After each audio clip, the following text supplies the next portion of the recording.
Made possible by the League of Women Voters of Porter County, the Valparaiso Memorial Opera House, the Valparaiso Chamber of Commerce, and Lakeshore Public Media 89.1 FM. I'm Tom Maloney, tonight's moderator. This debate is being streamed live tonight on Facebook and will be broadcast on Tuesday, October 10th at 7 p.m. on Lakeshore Public Media 89.1 FM. There will also be a repeat broadcast on Tuesday, November 7th, Election Day. You can tune in to find out how this race fares, along with dozens more across Porter, Lake, and LaPorte counties on election night beginning at 7 o'clock on Lakeshore Public Media. For tonight's debate, we encourage the audience to ask questions. Tonight's questions will come from myself as well as from all of you, members of the audience. There are note cards that you can fill out. Hold your hand up and the volunteers will track you down to go ahead and get those cards to you. We'll do our best to get to all of those questions, and there's already a stack of questions. We're going to do our best to keep this debate in an hour because we want to get you all home. It's a school night, right? It's a work night. So we'll go ahead and get those questions. I ask that you all hold your applause until the end of the debate following the closing statements from each candidate, but you can applaud me at any time. The rules for tonight's debate, thank you, are as follows. Candidates have 60 seconds for their opening and closing remarks. Each candidate will also have 60 seconds to answer each question during the debate. Rebuttals are not permitted, but candidates can use their time to answer a rebuttal from a previous question. There is no saving of time, therefore, candidate does not use all 60 seconds. That time is not permitted to be used by the candidate again. Before tonight's debate, I flipped a coin to decide who would go first with their opening statement and who would go first for their closing statement. With that, John Costas has 60 seconds for his opening statement, followed by Hannah Trueblood. Hannah will then answer the first question first. John, you have 60 seconds for your opening statement. Thank you, Tom. I'd like to thank the Chamber, the League of Women Voters, and everyone here for coming tonight. Friends, there are two things that we all can agree on tonight. First, we love our city and we want it to flourish. Second, leadership matters when it comes to running cities. As we look back on the last 20 years of local Republican leadership, it's hard to argue that a wonderful transformation has occurred. Back then, the downtown was on life support. The roads were in bad shape. Our police headquarters was outdated. There was no V-line, no Chicago Dash, few pathways, no rainy day fund, and can you believe it, not a single roundabout. But the Valparaiso we enjoy today is a tale of a different city. Vibrant, beautiful, safe, and sustainable. While we can celebrate this 20-year transformation, this election is not about the past, but it's about the future. So 2 weeks ago, I released the Costas Plan 2.0, which clearly outlines my priorities. If re-elected, I will accomplish this plan just as I did in 2004. Once again, I'll bring leadership and the roadmap to keep our city strong and safe. All right, John, we'll wrap you there. I'm a little lenient on the bell, but the bell tolls for really both of you. Hannah, you have 60 seconds for your opening statement. Great. Thank you, everybody, for attending this evening, and for the League of Women Voters, for the Chamber, and for Lakeshore Public Media, and for John for agreeing to do this evening. And my name is Hannah Trueblood, and I'm running to be your next mayor of Valparaiso. Now, I could spend these 60 seconds giving you a bunch of lip service and talking about all the things that I think you want to hear, but tonight I am just going to be open, honest, transparent, and share the message that I have learned in listening to all the constituents this year. And that is exactly how I intend to lead as mayor of Valparaiso. Thank you. Thank you. Hannah, you'll be answering the first question first. Through the last few years, we've seen and heard many politicians across the country deny the results of their local elections. Will you accept the results of this election as decided on by Valparaiso voters? Yes. John, please hold your applause. Hold your applause. John. So I've worked elections my whole life. I think, from my experience, we have an excellent system and delivers accurate results. And so, of course, I will too. Thank you. John, you'll be answering the next question. If elected mayor, what is your strategic plan? Well, as I said 2 weeks ago, I released the Costas Plan 2.0. It's really important for leaders to be very clear about what they want to accomplish and what their priorities are. And so that plan, you can get it on my website, johncostas.com, is a 6-page plan that focuses on 10 priorities for the city. And those are the priorities that I'll focus on. It also has a number of specifics in terms of things that I want to accomplish. But the mayor needs to, first of all, complete the transformational projects that are happening in the city now, bring them in on budget and on time. So that's the first priority from day one, and then focusing on my strategic plan from then on. Hannah, 60 seconds. Thank you. So the strategic plan is arguably the most important piece of this whole situation. And with that, I would say that when I'm first elected, the number one thing that I'll be doing to enact that is to engage with the residents and learn what is it that you need. And in addition to that, we're also going to take a look at what is already going on, the things that we know are problematic that we need to work on, such as our infrastructure, things like prioritizing our streets and our sidewalks, like John has said, has already been worked on, but we've got a lot of work. Anybody that is walking on any of these sidewalks may see that we've got a lot of problems that need to be addressed. And in addition to this, a strategic plan is going to be about engaging the community in the decisions. We're going to be looking at expanding on our advisory boards so that we feel that we are actually represented in our government's decisions. Thank you. You got in under the bell. Nice job. All right, Hannah, you'll be answering this next question first. Great. The parking garage. Ooh. Okay, all right. One audience member wants to know, please explain why city taxes are being used for a private parking garage. You have 60 seconds. Well, I can't really explain why they're being used because I wasn't involved in that decision-making process, unfortunately.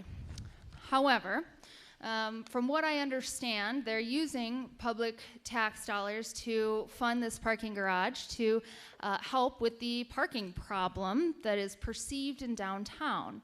What I will say about the parking garage is that, unfortunately, it's a done deal. We see it just a couple blocks away. It's going up whether we want it or not.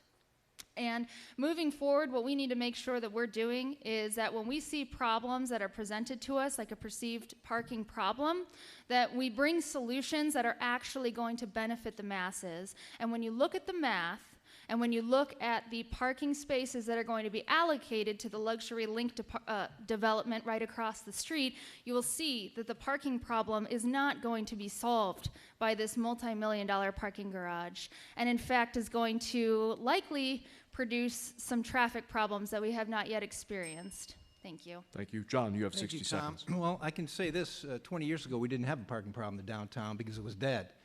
Thank goodness we have a parking problem, and the link is a great project, and we're going to add 362 total spaces.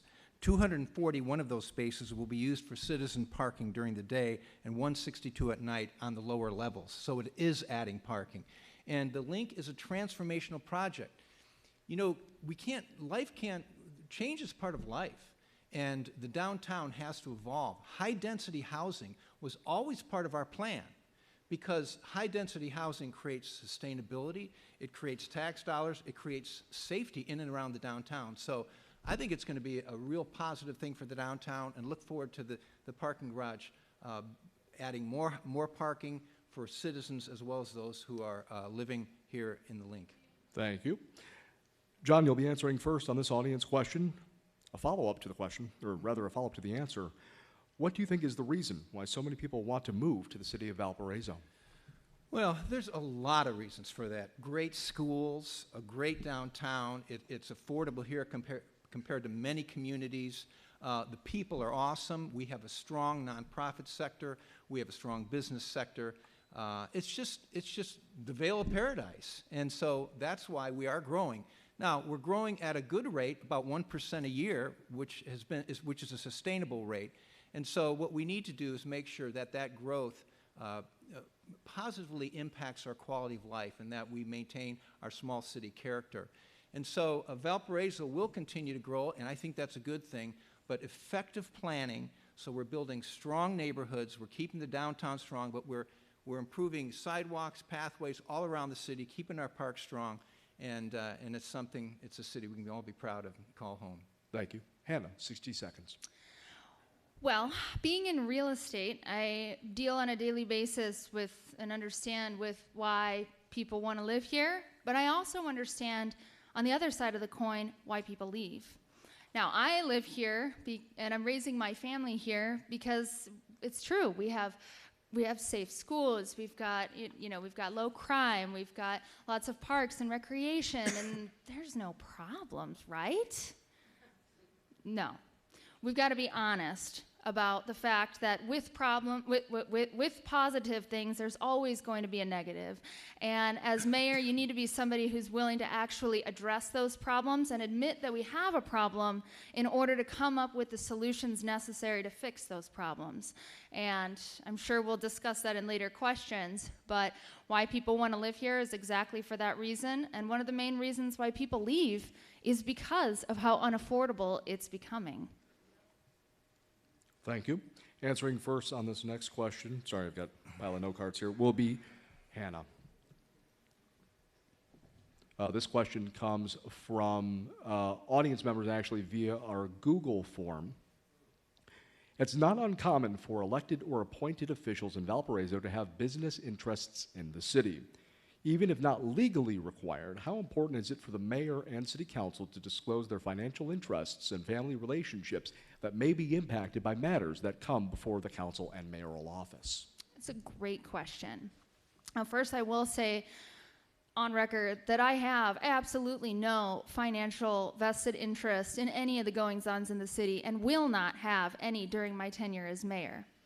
Now, in addition to that, like Tom said, it's not legally required.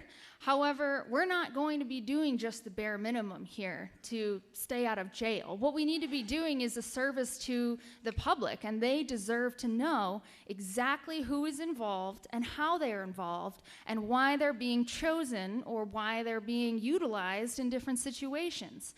You know, we are facing a lot of public scrutiny right now for a lawsuit that includes alleged nepotism, and there are other very open times where you can see that there's a avid conflict of interest in the goings-ons. It's impossible to lead a city in this position with the amount of financial interest. That's the bell. Thank you. John, Thank 60 you. seconds. So our family's been small business owners in this community for over 50 years, and I'm proud of that. And it helps me understand the needs of the community well. First of all, there is full disclosure. We're required to disclose all of our business interests. The conflict of interest laws in the state are very severe. But the bottom line is this: for 16 years, when I was mayor, I fostered a culture of integrity in the city. And that integrity, that culture of integrity remains, and that's what's really most important. And so yeah, I think it's great that I'm invested in the city. I've led organizations in every sector, whether it be large organizations, whether it be education, nonprofit, business, and the faith community, and so I bring a wide experience of understanding through all those experiences. Thank you, John. You'll be answering first on this next question. A couple of individuals have asked about housing affordability for the city of Valparaiso. Median household income in Valparaiso stands at nearly $57,000 annually. The average annual household income stands at $80,000 annually. In one of the most affluent cities in Northwest Indiana, especially in Porter County, how will you as mayor work to bring in more affordable housing for Valparaiso residents? Yeah, so housing the cost of housing is an issue. I have a son that just moved from the East Coast. He moved here last week. For him, it's very affordable because what he had to pay out on the East Coast is a whole lot more for what you get. I have a daughter that lives in California. 16% of the people in California can afford to buy a home. So while it's escalated, it's certainly much more affordable here than even many of our neighbors. Now, that being said, we need to, I guess there's two things that I think we can do with the city. There's the law of supply and demand. We need to add more housing units at all strata. That's important because people are moving here and they're driving up the price of housing. And for some people, that's a good thing, but it's not for those in entry level. That's the first thing. The second thing we need to do is try to avoid any unnecessary regulation that adds an unnecessary cost to housing. And so those are the two things that I think we can do to keep the price of housing affordable in the city. Thank you. Hannah, 60 seconds. Being in real estate, this is kind of my question. I think it's first very important to note the fact that although maybe we are a little bit more affordable than other areas of the country, but we're in Indiana, and we need to be looking at the Indiana market when we're considering these factors, because we have Indiana wages. Now, the average home in Valpo is $330,000, and the average household income is $56,000, and something about that doesn't add up.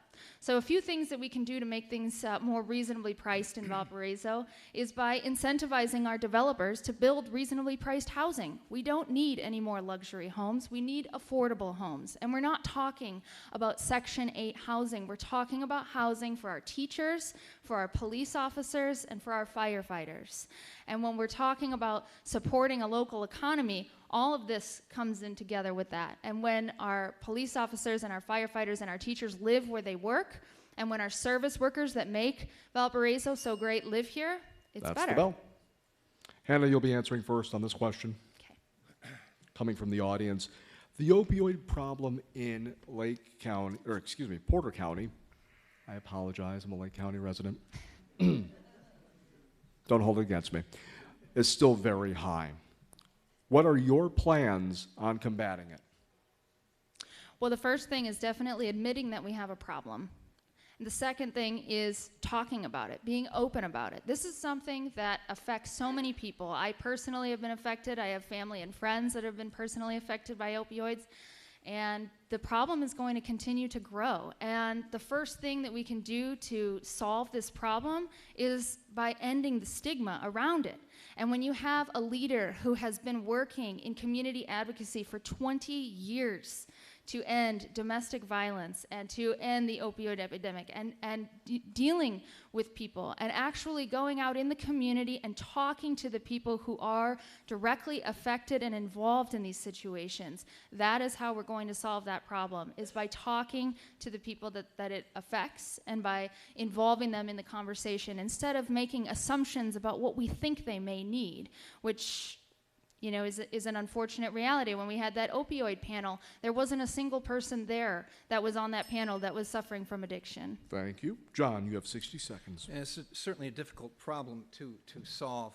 One thing that makes Valparaiso so great is the strong nonprofit sector we have. I mean, it really impacts our society in a positive way. We have 2 respite houses here that deal specifically with addiction, and I think they do a great job. But we have many other supportive services, and of course it's about families helping loved ones that are struggling with this too.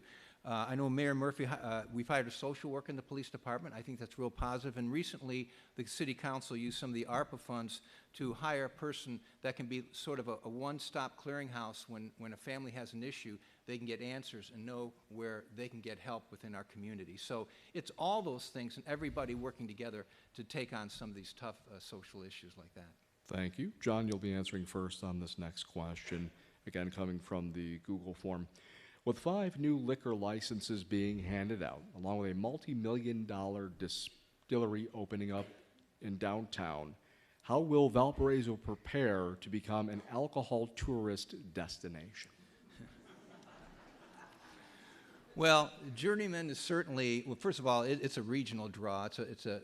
We've worked with the Welter family, and they're transformed a decrepit old wiper blade factory into a fantastic regional draw for the city. They've invested, I think, 40 to 45 million, and that'll draw people from a long ways away. The downtown is certainly a unique downtown, and it draws many visitors from a wide range of our area, and so that's why we have to have the tools to keep the downtown vibrant. Those liquor licenses are really used for restaurants. We don't use them for bars, and restaurants that bring a unique flair, and that's just part of the dining experience. And so we'll use those carefully, of course, in order to further our goals in the downtown and to make it really the downtown dining destination here in certainly Porter County and beyond. Thank you. Hannah, you have 60 seconds.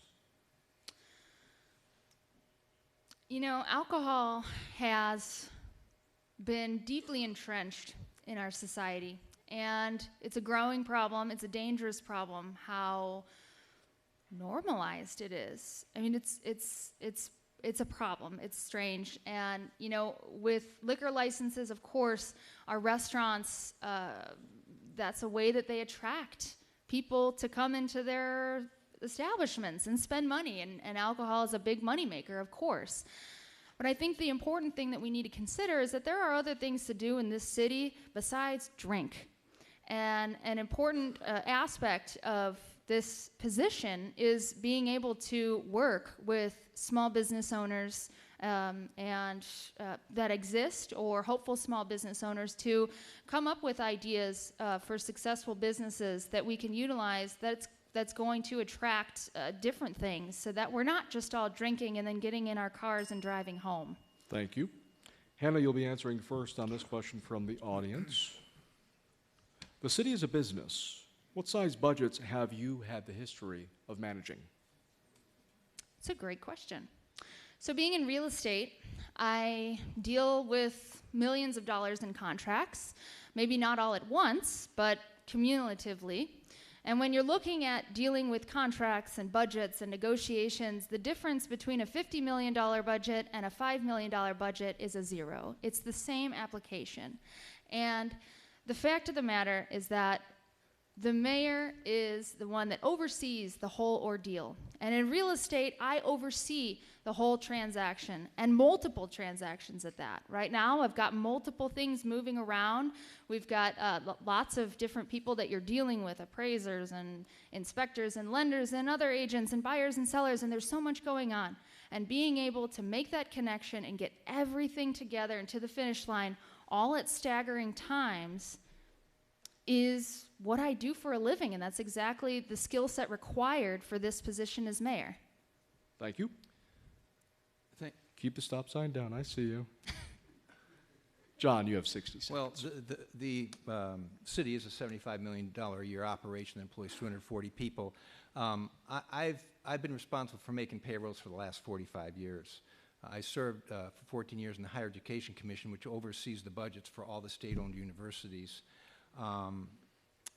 Obviously I ran the city for 16 years in a very economically responsible manner. We created a rainy day fund that was non-existent until we took over.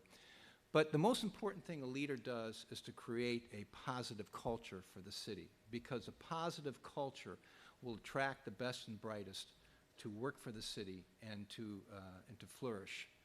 And so that's the thing that I think I'm most talented at, is seeing the big picture, running large organizations, but creating this really positive, empowering culture that attracts people and that encourages people to be their best. And that's I think what sets me apart in this race. Thank you. Was that for me or him? John, you'll be answering first on this next question from the audience. Valparaiso residents and visitors alike are impacted by the decisions and actions of a mayor's unelected administrative team. As mayor, what will be your strategy for selecting competent, ethical, and experienced people to serve the public in your administration? Well, that kind of ties in with what I was talking about. It's really about example. It's about creating the positive culture that attracts those kind of people. And we've always built our leadership around values. We have 5 leadership values: surprisingly responsive, boldly proactive, respectfully compassionate, and there's several more. And so it really is about creating that leadership culture of integrity, a culture of empowerment that brings out the best in people. And that's what we did for 16 years, and that's what, if I have the opportunity, I'll do again as mayor of this great city. Thank you. Hannah, you have 60 seconds. We need to have serious accountability to uphold these standards that we're talking about here. And over the last 20 years, we have seen a serious lack of accountability in our leadership teams. And that includes, again, multiple lawsuits that you've seen that are attacking the character of these appointed positions.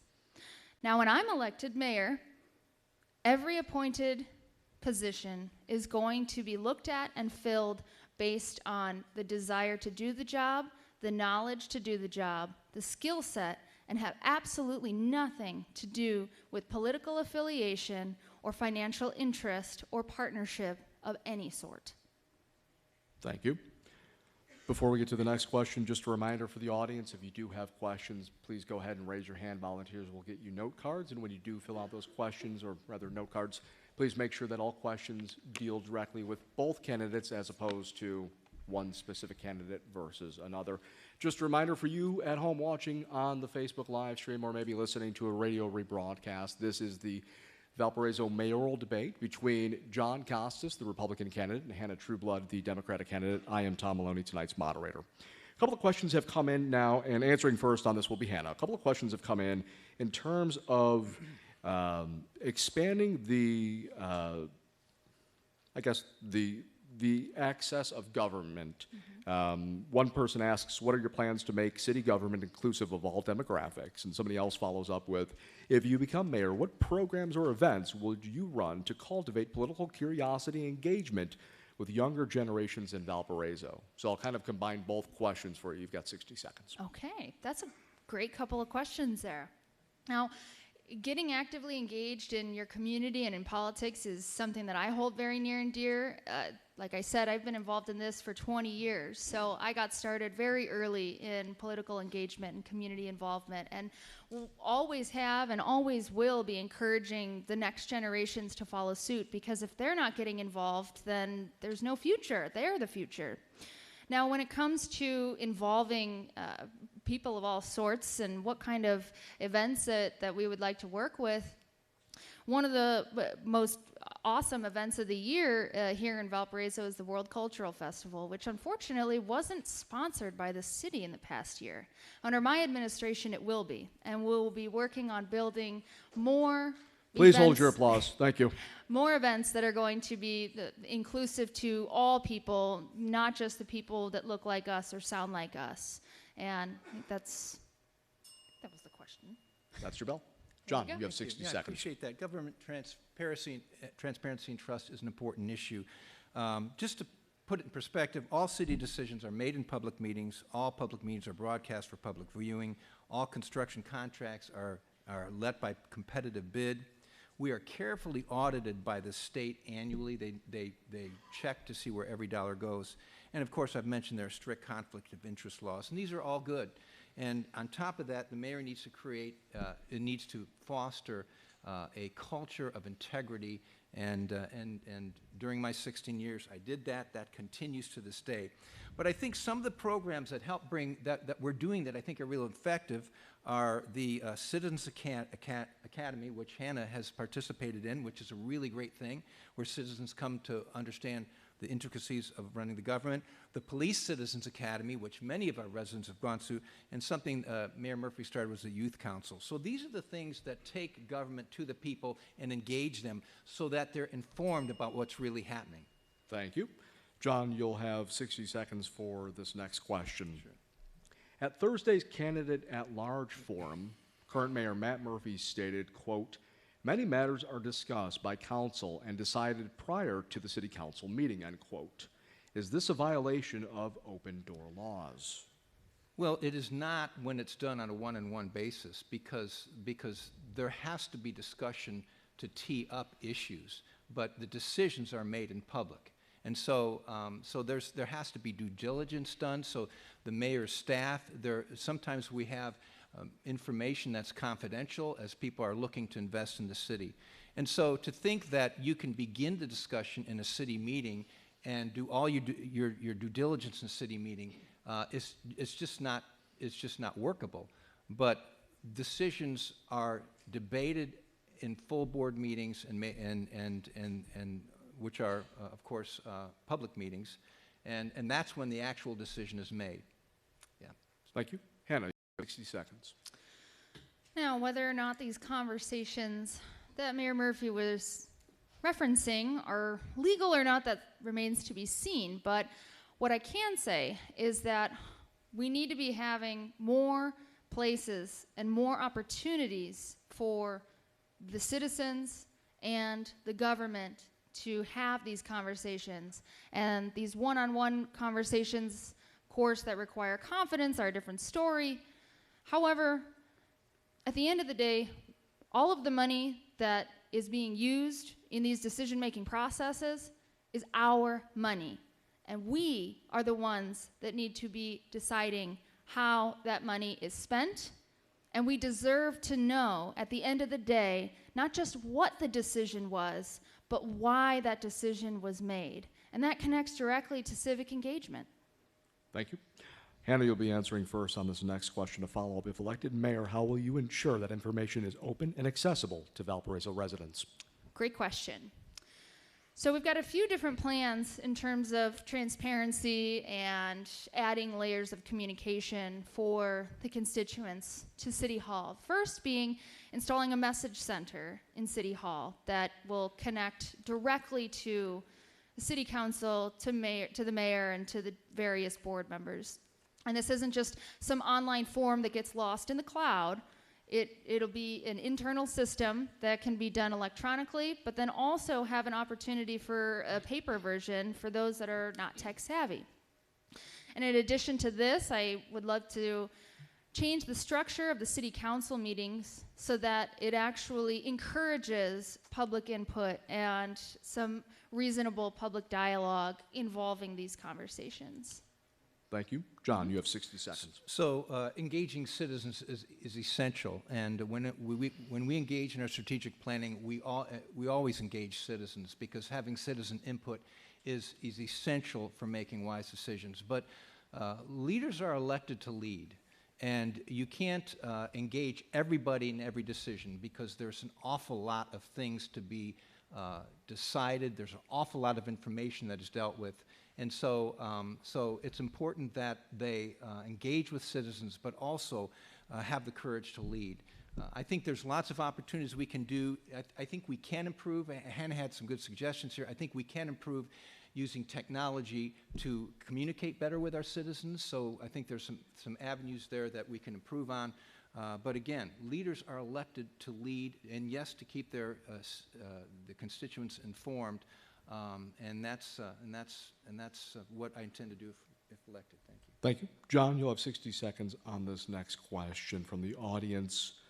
If elected mayor, how will you help to expand public transportation in Valparaiso? Well, I'm pleased to say that that I created both the V-Line as well as the Chicago Dash, and took a lot of criticism for that, because those were bold moves, but I thought they were the right things to do. And through effective planning, they've been sustainable and very effective. Occasionally, we have to change routes and things like that, but I think now the Chicago Dash is up to 5 buses again as we've gotten past COVID. So I see these things as really, these modes of transportation as important to citizens, particularly those of lesser means, and I'm fully committed to them. I think we can improve some of the routes and make them more responsive as people and needs change throughout the city. Hannah, you have 60 seconds. Yeah, public transportation is really important, because this is something that connects people to the city. And one of the ways that we can improve on that is by taking a look at the V-Line routes and expanding them in a way that make it a lot more functional. Now, we're one of the only cities of this size that has public transportation like the V-Line, but I don't really know of any other cities that have public transportation where the buses just go in a big circle every hour. And when you're dealing with work schedules and growth in the city, we need to be seeing a V-Line that actually serves everyone and is accessible to everyone. And one of the ways that we can do that is, with that sports complex that's tabled for now. When that gets turned into a public park, we need to make sure that the V-Line is expanded to have routes that make it accessible to all generations. Thank you. Thank you. Answering first on this next question is going to be Hannah. What are your plans to help expand childcare in Valparaiso? Oh, that's a great question. That's from the audience, not from me, so tell them. Well, being a mother of 2 children that are in the community school system now, I can attest to the fact that childcare is a big deal. there are parents that are leaving the workforce in droves because of the lack of childcare, and that's not just a local issue. This is a national problem, and we need to be addressing it on a local level. That's how we make big changes in our country, is by starting local.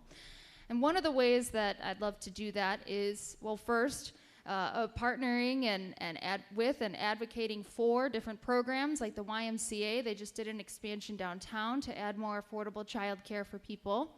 And there's lots of other opportunities, but one of the main things that I would do as mayor is to advocate downstate and in Washington to our representatives to pass legislation that makes childcare affordable for all people. And that's a thing that a mayor can do. Mm-hmm. Thank you. John, you have 60 seconds. Yeah. Certainly is an important issue. The thing is we have to remember that that local government is by statute required to do certain things and provide services. We can't solve every problem. We have wonderful nonprofits here. We have private providers who are doing a great job in providing child care. The need is great, and they are expanding their services. Yes, I think the mayor can be an advocate for that and encourage them and help them to do that. But again, we're here to to take care of your streets, to take care of your parks, to keep your city safe, and we need to focus on the things that are really our primary responsibilities, and to do them really well. When that happens, and the nonprofits and the private providers do their thing, then the community operates very well, and I think that's what's happening right here in Valparaiso. All right, John, you'll be answering first on this next question. A couple of questions actually have come in on it. As mayor, what is your plan to help homeless individuals in Valparaiso? Well, homelessness is a growing problem in every community. I was talking to a lady from Elkhart the other day, and she said it's become a real problem in their city, and it's real, and we need to deal with it. I've been working with Mitch Peters from Respite House. The city has donated land. We do need a men's homeless shelter because we don't have one. We have a women's and family homeless shelter, and I think that's the greatest need that we have. We're pretty far along in raising funds for it. Like I said, the city's donated land and money, and we hope to build that next year. And the other thing that we have, again, is a strong nonprofit sector, but to encourage them to continue to not just house, but also to help people have the services to grow out of homelessness and to become productive residents, to get back on their feet. Many of these people have just fallen into a bad place, and they need to get back on their feet, find a job, and then they can live more productive lives and avoid homelessness again. Thank you. Hannah, you have 60 seconds.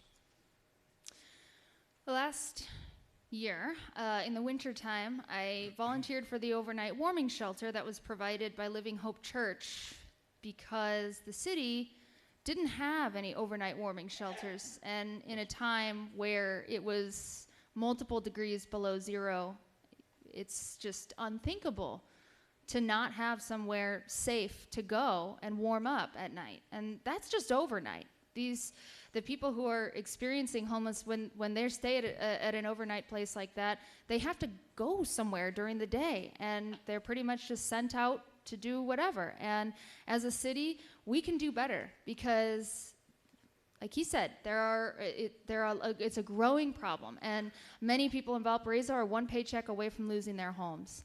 And to admit that, and to work towards making housing more affordable for all people, and then also involving these people in our conversations, asking them, how can we help you? That's your time. Thank you. Hannah, you'll be answering first on this next question from the audience. Bless you as well. Please discuss your education policies and how you plan to continue the success of the Valparaiso school system as mayor. I know it generally applies to the city council because they select the members of the school board, but as mayor, what would you do? Yeah, that's a great question. Like I said, I've got 2 kids in the school system right now, and so our public school system is very, very important to me.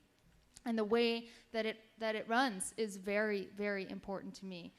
Now, what the mayor can do in terms of education, there's a school board that handles the budget and handles a lot of that, and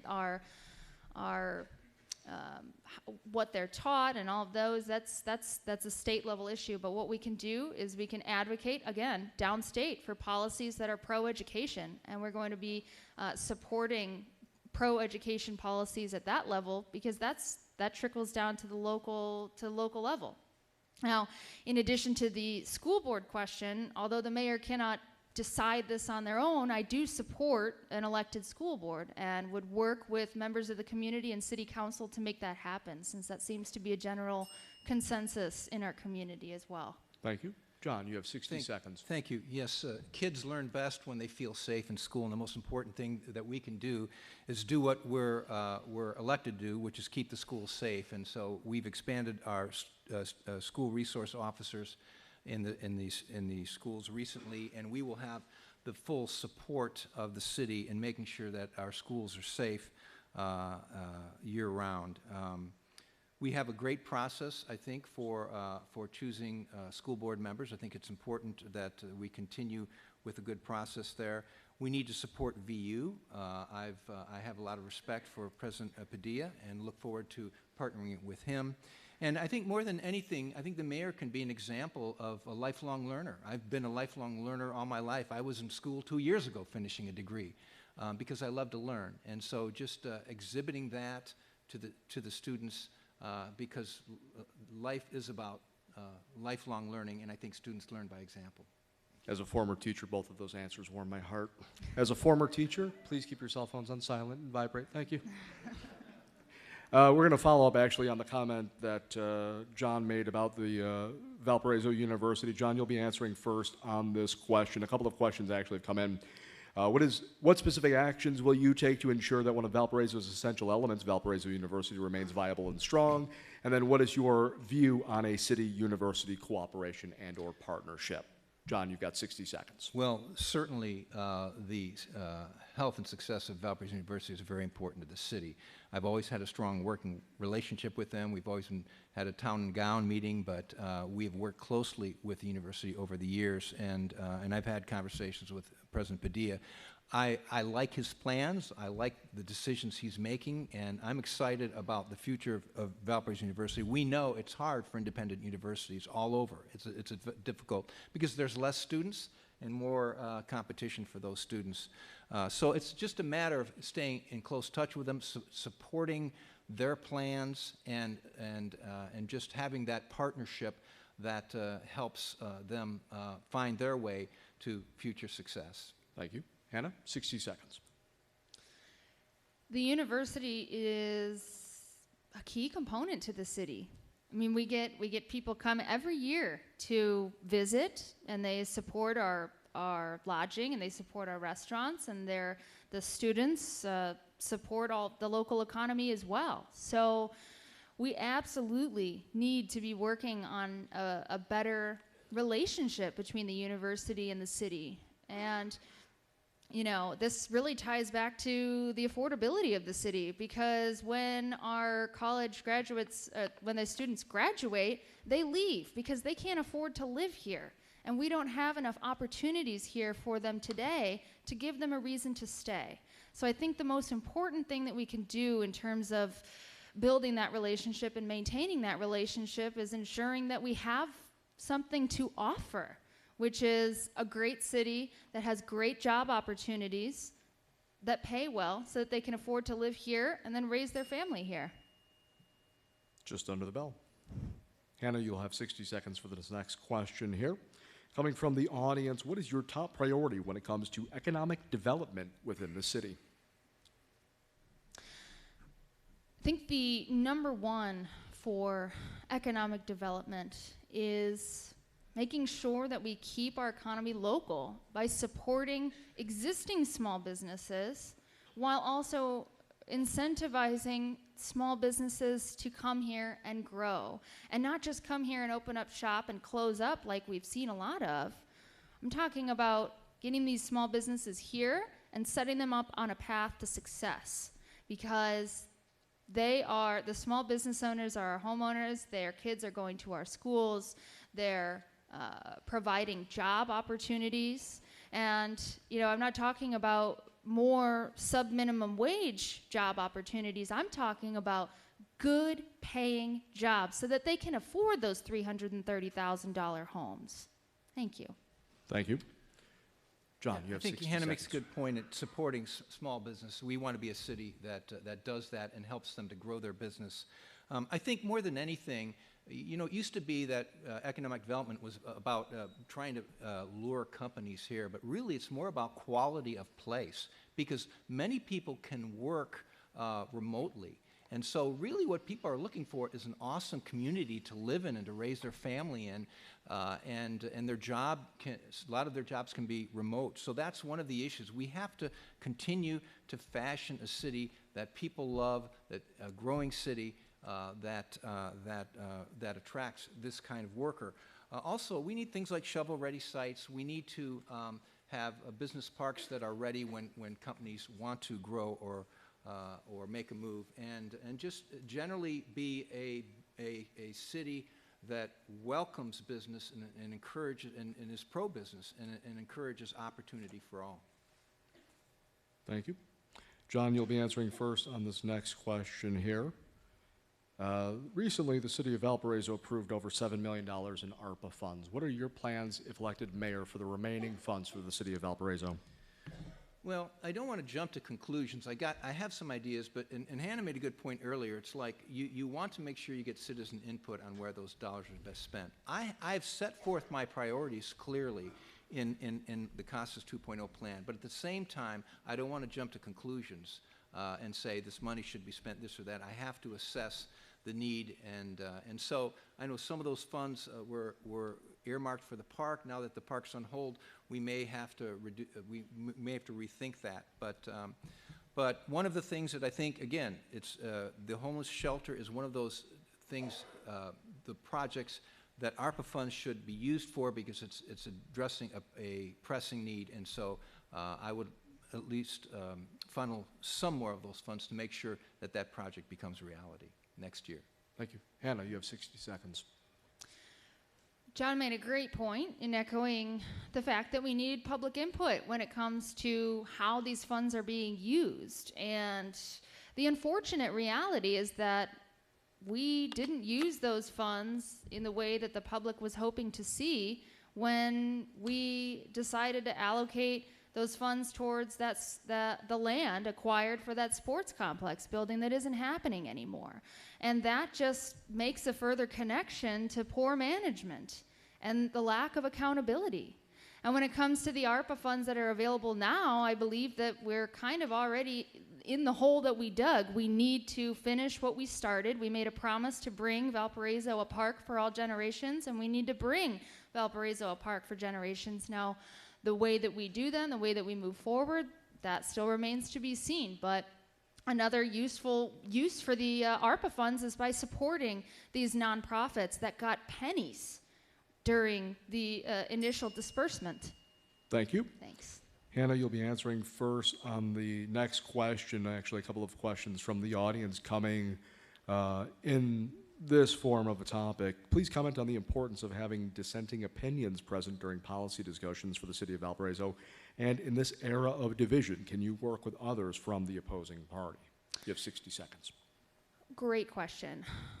I say that definitely my campaign has been one of the most bipartisan campaigns that I have been a part of. I was actually endorsed by Art Elwood, who ran as a Republican in the primary, and I think that speaks volumes about the fact that local politics is less, or well, should be less about political affiliation and more about your values, more about your vision, and more about what you're willing to do for your neighbor.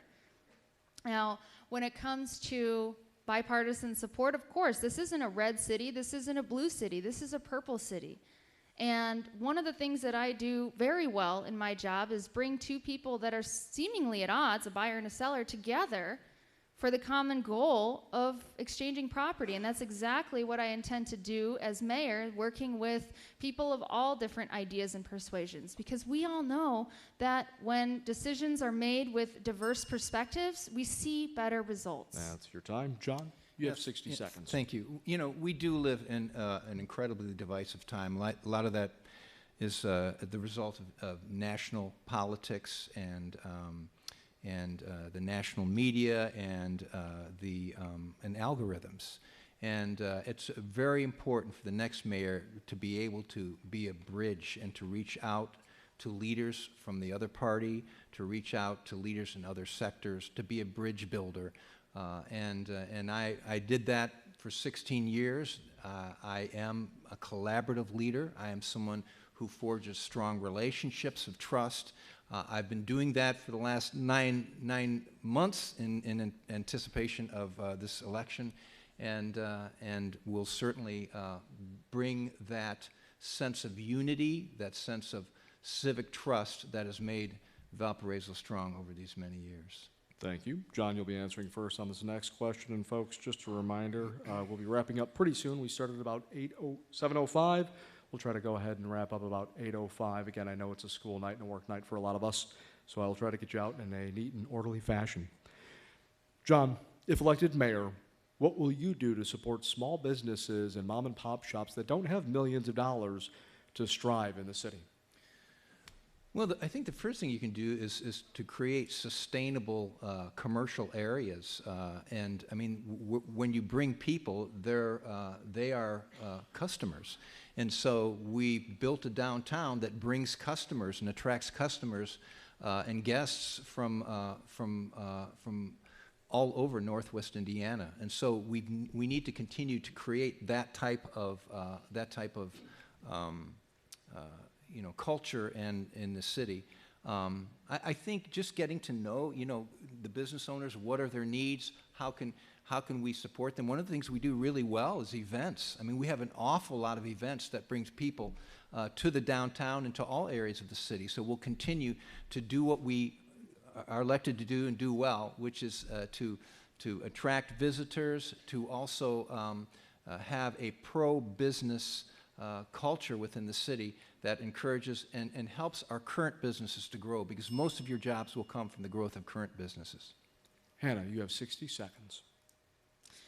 Yeah, like I said, the small business is the cornerstone to our economy. And so, of course, this is an important thing that we need to prioritize and make sure that we do this right. And the way that I plan on doing that is there's a few different things. First, I want to simplify some city grant programs that we can do to incentivize and help some of these small business owners get started.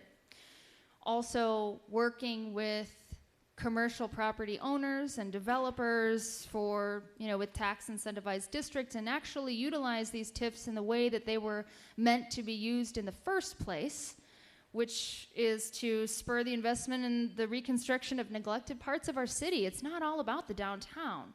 There are lots of other areas like the north side, which used to be so coveted and now is starting to it could use some love. And there are,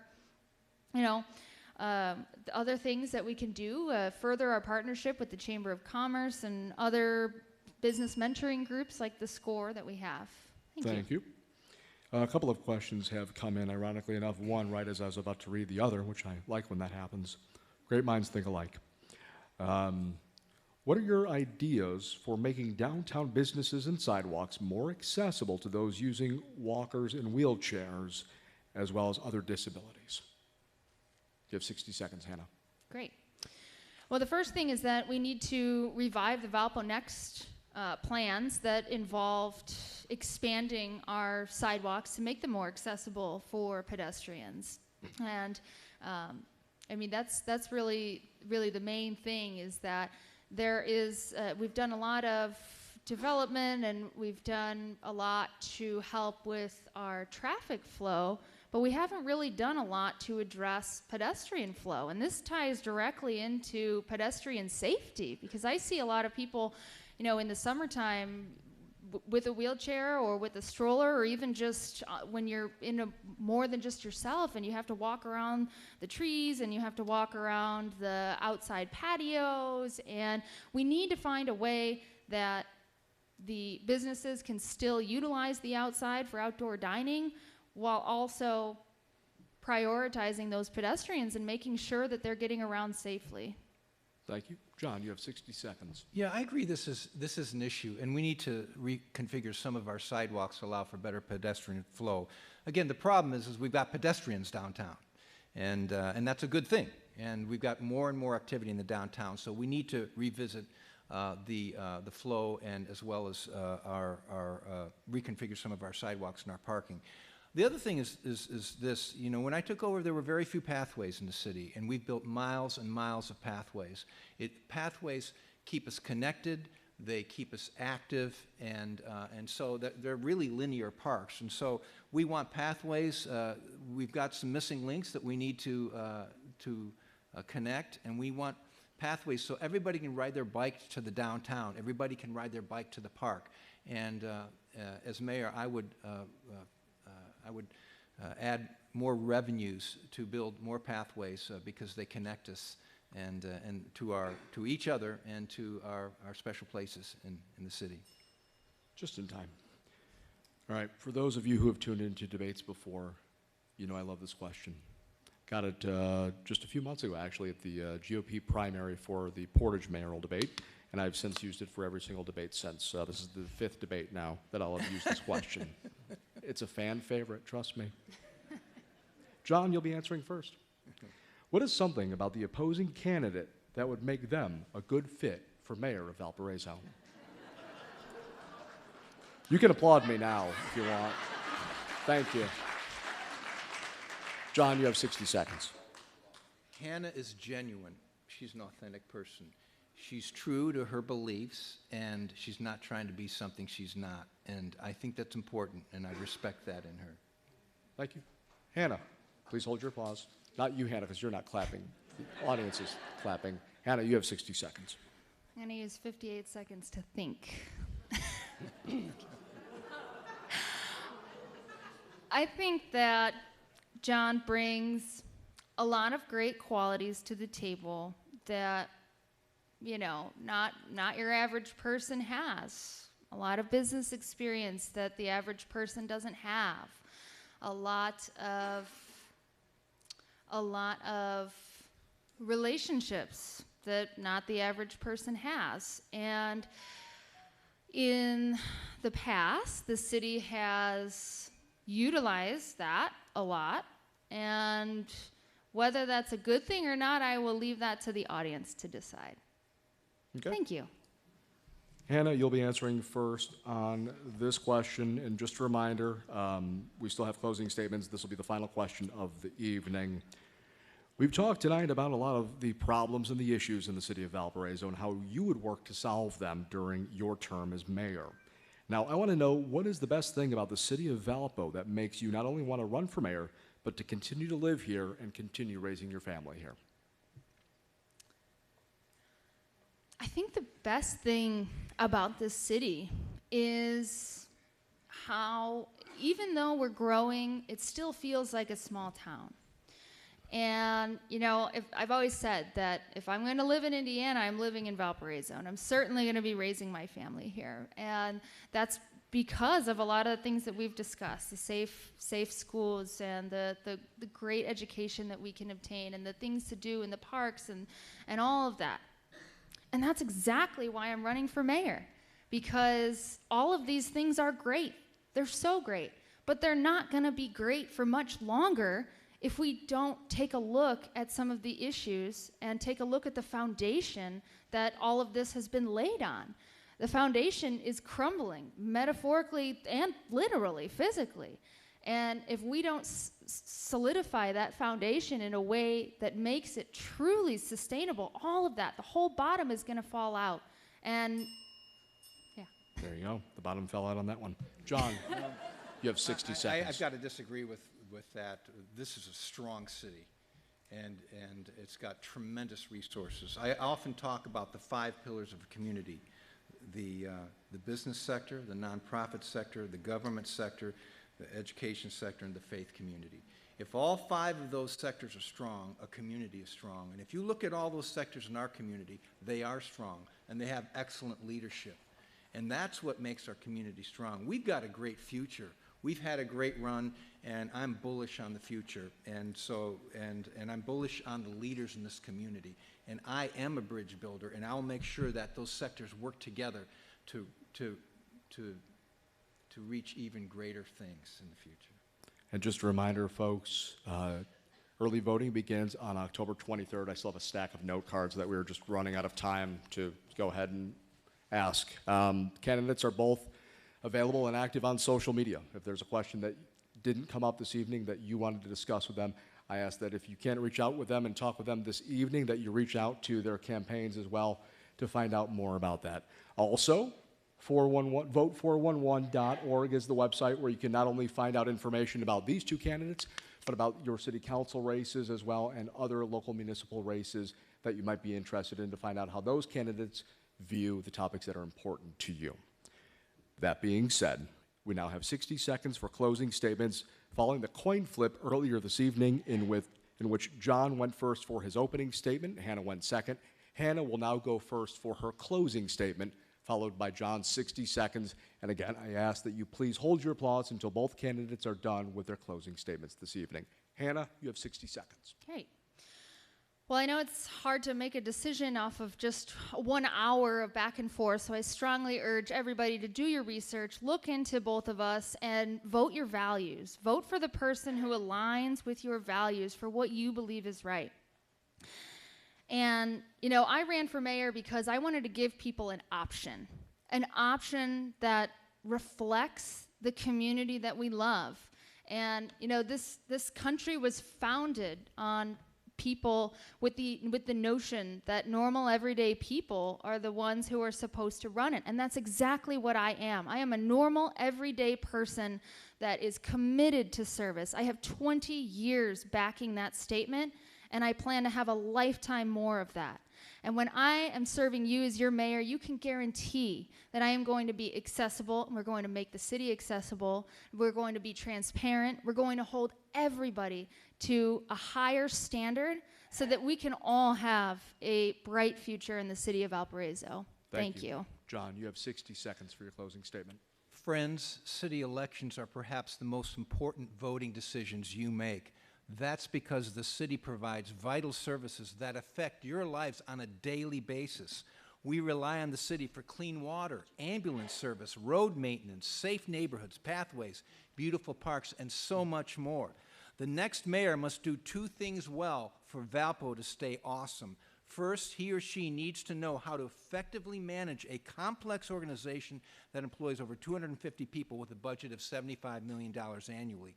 And second, they need to keep our city united and positive amidst today's divisive rhetoric. There are two candidates here tonight who both love their city and want to be your mayor, but there's only one candidate before you who has the proven leadership experience, who has led this city with unity and integrity, and who has a clear plan going forward. I ask for your vote today, and in turn, promise you results, responsiveness, and servant leadership. Thank you. And just a reminder, folks, as you exit tonight, there are voting materials available by the door. Thank you to all of you for joining us this evening at the Valparaiso Memorial Opera House, and thank you to both candidates, Hannah Trueblood and John Costas. I'm Tom Maloney. Thank you for viewing tonight's live debate on Facebook.